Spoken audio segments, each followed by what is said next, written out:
Hello दोस्तों, कैसे हो आप सब।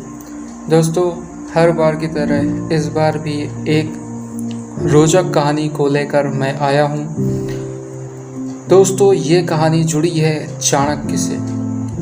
चाणक्य ने मगध के महामात्य सक्टार के बड़े बेटे स्थूलिभद्र का परिचय राज नर्तकी रूपा कोसा से कराया, तो दोनों ने विवाह कर लिया।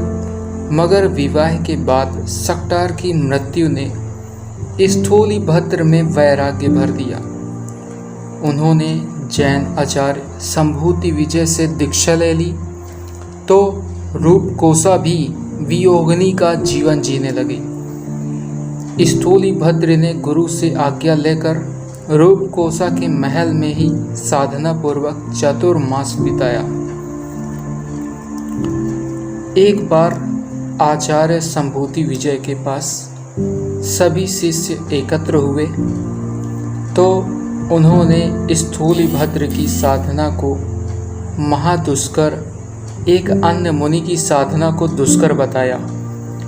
तो उस मुनि को ईर्ष्या हो गई। वह रूपकोसा को सबक सिखाने के उद्देश्य से अगला चतुर्मास उसी के यहाँ बिताने चले गए। वहाँ चित्रशाला में कुछ चित्र देखकर मुनि विचलित हो गए। रूपकोसा साधना में लीन रही और मुनि को समझाने का प्रयास करती रही।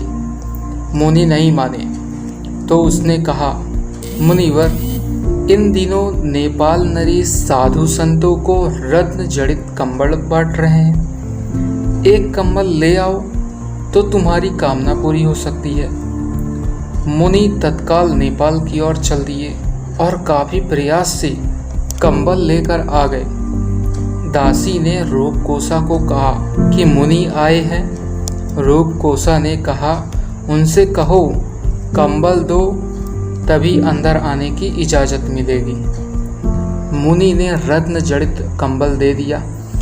रूपकोसा ने कंबल लिया और उसके छोटे छोटे टुकड़े कर उनसे अपने पैर पोंछकर उसे नाली में डालने लगी। मुनि ने आश्चर्य से पूछा, ये क्या कर रही हो? वह बोली, मुनिवर, आप 15 साल की साधना एक क्षण में मिटाने को आतुर हो। ऐसे चरित्र के सामने तो मैं ऐसे 1000 कंबल भी नष्ट कर सकती हूँ।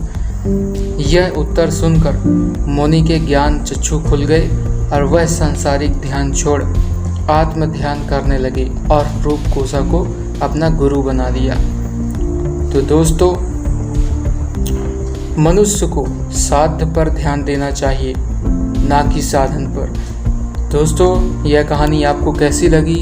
अगर अच्छी लगी है तो हमारे चैनल को सब्सक्राइब करें और ज़्यादा से ज़्यादा लोगों को शेयर करें। धन्यवाद।